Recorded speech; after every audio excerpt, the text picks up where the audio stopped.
Hello everyone, welcome to our channel Education Hotspot. So the next topic in the revision of IGNOU MA Sociology MSO4, that is Sociology in India, is Colonism and Caste. कल के exam के लिए revision है, जो बच्चे बाद में exam देने वाले हैं लाइक दिसंबर सेशन नेक्स्ट ईयर, उनके लिए यहाँ पे इसको मैं प्रॉपर नोट्स के साथ वीडियो बना दूंगी, सो डोंट वरी. अभी के लिए आप इसको सुन सकते हैं, will get the notes of this video और आपको अच्छे से समझ में भी आएगा. तो प्लीज़ सुनिए एंड समझने की कोशिश कीजिए. कॉलोनिज्म का कंसेप्ट, कॉलोनिज्म एंड कास्ट की बात करेंगे तो firstly you have to explain the meaning of the colonialism. When one country capture कर लेती है इकोनॉमी एंड पॉलिटी को किसी दूसरी कंट्री को, तो उसे कॉलोनिज्म बोलते हैं.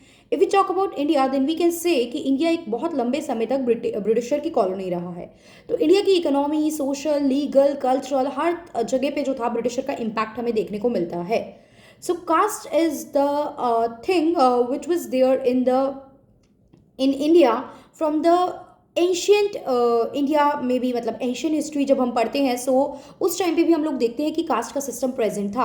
Because it is said that it was, मतलब मनुस्मृति जो लिखी गई उसमें ये पूरी बात बताई गई थी कि कास्ट सिस्टम, कास्ट हायरार्की किस तरीके से वर्क करती है इंडिया में. So if we talk about the caste hierarchy, so in India we see that there is a 4-fold classification of cast.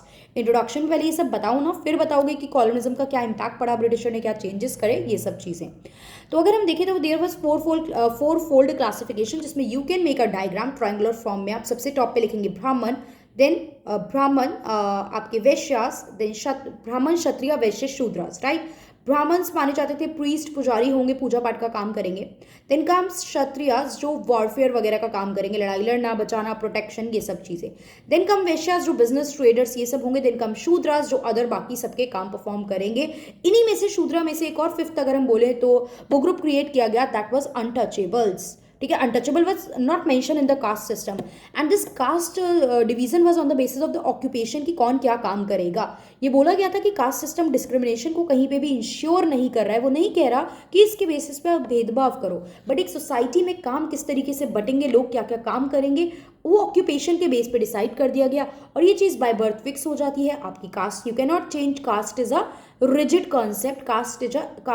Cast is a ascribed concept, मतलब the thing which you can not change. जो चीज़ आपको by birth मिल गई है and आप उसे change नहीं कर सकते हो. So this is about the caste system. And कहा जाता है this caste system is ordinated by the Hinduism. Hindu text जो थे, मनुस्मृति जो थी, जिसमें मैंने बताया ये 4-fold क्लासिफिकेशन जो है वो मेंशन किया गया है, जिसे वर्ना सिस्टम भी बोला जाता था. तो this was present in the Indian from the ancient era. Ancient era से ये चीज़ थी. सो this is the inseparable part of the Indian society. Indian society का एक इनसेपरेबल पार्ट था. Clear. So it can not be put aside, मतलब ये चीज़ नहीं अलग रखी जा सकती थी. और कंप्लीट, अब ब्रिटिशर की बात करें, when britisher came to India in 1600, so they slowly capture the India. Economy को कैप्चर करने के साथ साथ पॉलिटिकल, लीगल भी उन्होंने धीरे धीरे कैप्चर करना स्टार्ट किया.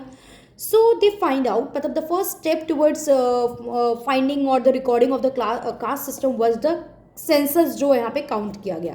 अब अगर हम बात करें, देखो सेंसस की बात करते हैं, आप देखोगे मोस्ट इंपॉर्टेंट ऑफिशियल इन्फॉर्मेशन जो कास्ट की मिली. कास्ट को लेकर बहुत प्रॉब्लम जा रही थी कि भाई बहुत गलत बिहेवियर हो रहा है हमारे साथ, कास्ट के बेसिस पे डिस्क्रिमिनेशन हो रहा है, we are not having any legal right, हमें एजुकेशनल राइट नहीं मिल रहा है, ऑल दीज थिंग. तो when these kind of complain went to British officials, so they conducted official survey for that, not for the benefit of the Indian. Not clear cut, ध्यान रखो, उनका मतलब कहीं पे भी इंडिया को बेनिफिट करना नहीं था. So the first census is collected in the year 1860 and after 10 year जो हर 10 साल बाद सेंसस होगा, that was collected in the year 1881. और 1881 के बाद से हर साल ऑफिशियल सेंसस जो थे वो 10 साल के बाद जो थे वो आपने कलेक्ट करना स्टार्ट कर दिया. 1860s में हुआ, 1881 से एवरी 10 ईयर इसको रेगुलर कर दिया गया था. 1901 में एक सेंसस हुआ था जो कि हर्बर्ट रिजले के अंदर हुआ था, जिसमें उन्होंने ही try to find out the hierarchy of the cast.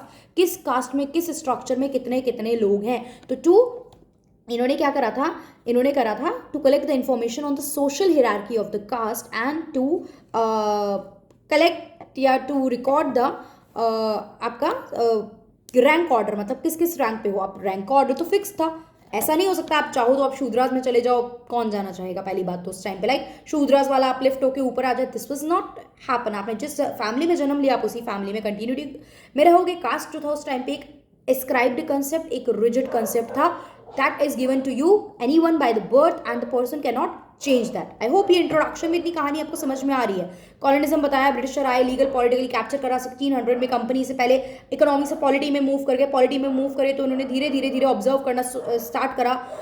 When they interact regular basis पे करा तो उन्होंने इंडियन सोसाइटी को समझना स्टार्ट करा। और पहला ऑफिशियल स्टेप था जब ये चीज़ हुई। तो ये सेंसस वाला पार्ट लिखना चाहे तो हेडिंग डाल देना ऑफिशियल रिकॉर्डिंग, या कुछ भी आप डाल सकते हो इसमें, ऑफिशियल रिकॉर्डिंग या मतलब ऑफिशियल रिकॉर्डिंग कुछ आप देख सकते हो, डेटा कलेक्शन डाल सकते हो इसकी हेडिंग। तो कुछ अलग सेपरेट हेडिंग करो सो दैट एग्जामिनर को क्लियरली पता चल जाए कि यस आपने ये चीज़ लिखी है, वरना इतने पैराग्राफ में मिक्स हो जाएगी चीज़ें। या तो जब लिखो तो उसको अच्छे से अंडरलाइन कर दो कुछ चीज़ें, वरना हेडिंग दे दो सेपरेट और फिर उसको लिख लो, ठीक है। तो वो ज़्यादा बेटर रहेगा, बनाओ पैराग्राफ ही लेकिन इसकी हेडिंग छोटी सी सेपरेट कर दो आप लोग, ओके।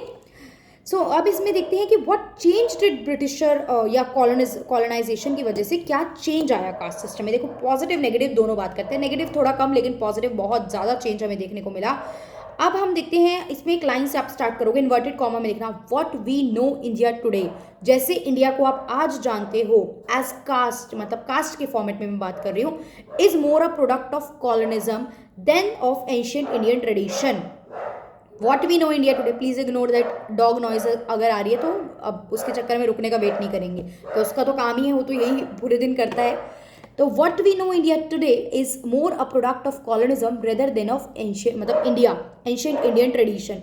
तो जो आपका एंशियंट इंडियन ट्रेडिशन के अकॉर्डिंग देखते तो आज भी कास्ट रिजिड सिस्टम होता, आज भी कास्ट के बेसिस पे डिस्क्रिमिनेशन हो रहा होता, बट ब्रिटिशर की वजह से उन्होंने कुछ चेंजेस इनकलकेट करे सोसाइटी में, वो कुछ चीज़ें लेके आए ऐसी जिस वजह से आज की डेट में आप कास्ट बेसिस पे डिस्क्रिमिनेशन नहीं देखते हो। आप एक एसिमिलेशन का कंसेप्ट देखते हो जिसमें अलग अलग कास्ट मिक्स होकर रह रही हैं, स्कूल में सब लोग साथ में पढ़ रहे हैं, टेम्पल विजिट कर रहे हैं साथ में। मतलब अर्लियर तो the things was very against with the caste ना, शूद्रास और अनटचेबल के साथ तो बहुत डिस्क्रिमिनेटरी बिहेवियर था, but nowadays it is not like that. In today discrimination, caste का डिस्क्रिमिनेशन रिप्लेस करके क्लास ने कर लिया। भाई उसके पास एक गाड़ी है, वो उतने बड़े घर में रहता है, वो खूब पैसे वाला है, उसके पास स्मार्ट मतलब महंगी वॉचेज हैं, तो ये class basis, income group basis वाला डिस्क्रिमिनेशन ज़्यादा आ गया है। ऑल्दो कास्ट अभी भी रूरल एरिया से, विलेजेस से पूरी तरीके से नहीं हटी है, डिटैच नहीं हुई है, बट काफ़ी ये चीज़ें कम हो गई हैं। तो जो आप आज इंडिया देख रहे हो on the basis of caste की अगर हम बात करें तो it was the product of the due to the colonialism concept, not due to ancient India tradition. I hope इस लाइन का मतलब आप समझे होंगे। अब now what did britisher do, अब पहले इसमें ऑफिशियल सेंसस तो हम ऊपर बता चुके हैं, now will not mention here. सबसे फर्स्ट है दे इनकलकेट या they introduce the English education system. Clear हुआ क्या, इंग्लिश एजुकेशन सिस्टम जब ब्रिटिशर ने इंट्रोड्यूस करा, सो जो इंग्लिश एजुकेशन ब्रिटिशर ने इंडिया को फेवर करने के लिए नहीं करा था। पहली बार जो ब्रिटिशर ने कॉलोनिज्म मतलब कास्ट सिस्टम में जो भी चीज़ें करी, चेंजेस करी, all of the things are not intended, सब कुछ डेलिबरेटली नहीं करा था कि हमें इनका भला करना है, दैट्स वाई समथिंग उन्हें अपनी कन्वीनियंस के लिए, उन्हें अपनी गवर्निंग में प्रॉब्लम आ रही थी, उन्हें इंडिया में कंट्रोल करने में प्रॉब्लम आ रही थी, that's why they introduce some changes like English, railways, ये सब चीज़ें वो अपने बेनिफिट के लिए थी, not for the welfare of the Indian people. So hope you get it. You will have to mention this line that all the changes brought by the colonists, जो भी colonists ने changes लाए, was not intended or deliberate. They introduced this so that their governance become easy or they can govern Indians very efficiently और effective तरीके से वो India को govern कर सके, राइट। फिर you will mention first heading दो introduction of English language. First लिखना इंग्लिश लैंग्वेज इंट्रोड्यूस करने का उनका रीजन था so that the people of India, because it become difficult for them to import the workers or the employees from outside so that they can manage the Indian work. So that's why they want Indian people to participate to participate as their employee. So for that it is necessary that they should be aware of their language. They should to make the communication smooth, it is necessary that Indians should be aware about the English language. That's why they want to introduce English language in the Indian schools. So when the lower caste people like SC, ST नहीं नाम लो, उस time पे शूद्रास बोलो, शूद्रास जो थे, when they learn the English language, they become important for the Britisher, and because Britisher do not believe in the fourfold classification, so they do not consider Brahmins over Shudras. They know Shudras know English, so they will hire the Shudras because they will ready to work at a low wage rate and मतलब obvious बात है, उन्हें काम मिल रहा है, उन्हें respect मिल रही है, तो they will do the work ना भाई, वेज रेट में तो थोड़ा ऊपर नीचे कर लेंगे वो लोग, तो that's why they are beneficial for the britisher. तो ब्रिटिशर को क्या प्रॉब्लम है, वो क्यों सोचेंगे कि ब्राह्मण को हायर करें हम इनको ना करें। तो इंग्लिश एजुकेशन से इनकी जो सिचुएशन थी वो थोड़ी सी अपलिफ्ट हो गई, वो थोड़ा सा धीरे धीरे उनको एक एजुकेशन मिला, एंड एजुकेशन से अवेयरनेस आई, एजुकेशन से काम मिला, तो वो जो सिचुएशन थी, जो एक वो फंसे हुए थे डैप ट्रैप में और फंसे हुए थे कुछ लिमिटेड सेक्शन ऑफ वर्क में, तो वो चीज़ वो अपलिफ्ट होती गई। एंड धीरे धीरे जब अर्बनाइजेशन, इंडस्ट्रियलाइजेशन, मॉडर्नाइजेशन आ रहा था, that is also due to the britisher, धीरे धीरे ब्रिटिशर की वजह से थी वो चीज़ें, तो अवेयरनेस आ रही थी लोगों में। और ये जो डिस्क्रिमिनेशन था, मैनी सोशल रिफॉर्मर, जब आपने ऑफिशियल सेंसस कंडक्ट किया तो भी आपको चीज़ें पता चली।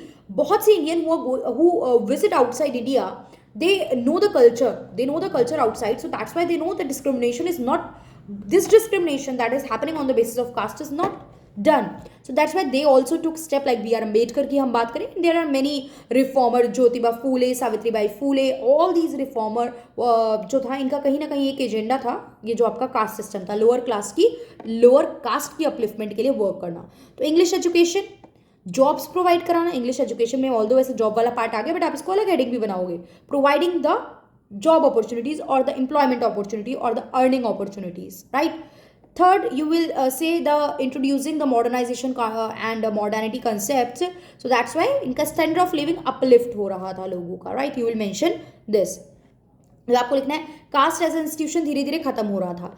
लैंड रेवेन्यू सेटलमेंट जो थे, इससे भी कास्ट बेस्ड राइट जो था उसको थोड़ा सा क्या मिला था, आप लिखोगे land revenue settlement and related agreement and laws serve to give legal recognition to the caste based land owner in the modern sense, ठीक है। इससे भी रिकॉग्नाइजेशन मिल रही थी उनको, क्योंकि यहाँ पे चीज़ें आ रही थी, बहुत सारी इरिगेशन स्कीम आ रही थी, जिस वजह से जो लोग थे once जैसे large scale irrigation scheme like the ones in Punjab were accompanied by effort to settle population there। irrigation आएगी, खेती कर पाओगे तो people will go and settle there, काम होगा तो वहीं settle रहेंगे ना, right, they will settle there and these also had a caste dimension, इसमें भी caste dimension थी। ये सब लिखना है ना इसमें।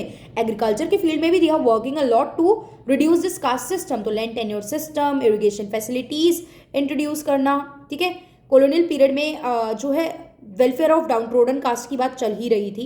डिप्रेस्ड क्लासेस बोला जाता था इनको, डाउन ट्रोडन क्लासेस को उस टाइम पे। You will mention the word depressed classes, they are categorised as depressed classes. And government of India 1935 का जो एक्ट आया था, अलग हेडिंग देना, गवर्नमेंट ऑफ, पहले आपने हेडिंग दी, सबसे फर्स्ट क्या चेंजेस आए इनकी वजह से, education benefit, English education, employment opportunity, agriculture में आया आपका first is land settlement system and the next one is, यहाँ पे आप मेंशन करोगे irrigation facilities. Fourth one is legal way में, तो लीगल वे में government of India act 1935 which is known as the exact replica of the constitution, जिसमें constitution, जिससे हम कहते हैं हमने कॉन्स्टिट्यूशन का 80 to 85% पार्ट उससे लिया। इसमें भी यहाँ पे इनको लीगल जो है स्टेटस दिया गया था, जिसमें इनको proper schedule tribe and schedule caste का दर्जा दिया गया। Earlier the downtrodden caste जो थी उनको डिप्रेस क्लास बोलते थे, एंड यहाँ पे इनको क्या दिया गया, फ़ैन बंद करके वीडियो बनानी पड़ती है, इतनी गर्मी है, बिकॉज फ़ैन की वजह से आई थिंक डिस्टर्बेंस बहुत जाती है, राइट। तो यहाँ पे क्या है, इनको जो दर्जा दिया गया शेड्यूल ट्राइब और शेड्यूल कास्ट का यहाँ पे दर्जा दिया गया, क्लियर। और इनको स्पेशल ट्रीटमेंट दी जाएगी, ये बात बोली गई। Government of India act ensure the special treatment to the schedule caste and schedule tribe people. Caste जो थी, जो बॉटम ऑफ द हायरार्की में थी, उन्होंने बहुत ज़्यादा डिस्क्रिमिनेशन फेस करा है, वो बहुत पीछे रह गए हैं। So it is important and it is the duty of the government to uplift that section, and later on we see when we make the constitution, so we are granting the reservation to them. From then to now the reservation is still there, ठीक है, the reservation is still there, clear। अब जब capitalism, industrialisation, modernisation की वजह से changes आया तो scenario बदल गया। कंक्लूजन में लिखोगे आप, ठीक है, आफ्टर इंडिपेंडेंस, आप कंक्लूजन में लिखोगे after independence our constitution also guaranteed multiple rights, fundamental rights or provision regarding the reservation of the downtrodden caste, that is scheduled caste and scheduled tribe। ये वाली लाइन लिखोगे and then लिखोगे due to the modernization, urbanization, industrialization, the discrimination ended, right। सो ये पूरा आप इस तरीके से प्रेजेंट करोगे, सीक्वेंस बता दिए कैसे स्टार्ट करके क्या क्या पॉइंटर्स मेंशन करोगे, किस किस हेडिंग में कैसे कैसे रिप्रेजेंट करोगे, तो ये अच्छा खासा 20 मार्क्स का क्वेश्चन हो जाएगा। थोड़ा सा डायग्राम जैसे कास्ट स्ट्रक्चर का आप यहाँ पे बना देना, तो ये चीज़ थोड़ा सा ट्रैक्ट कर लेगी। तो कास्ट 4-fold क्लासिफिकेशन, वर्ना सिस्टम लिख के चलोगे इसे तो थोड़ा बेटर रहेगा, प्रेजेंटेशन अच्छी हो जाएगी। बट ये नहीं कि पूरा एक पेज उसमें डेडिकेट कर दो, बिकॉज वर्ड लिमिट का प्रॉब्लम हो जाएगा फिर। ओके, सो ये चीज़ समझ आई होगी। कॉलोनिज्म एंड कास्ट ईजी था, कंटेंट मिल गया है। अब अगर क्वेश्चन आता है तो we will be able to write this answer. That's all for this video. Thank you for watching.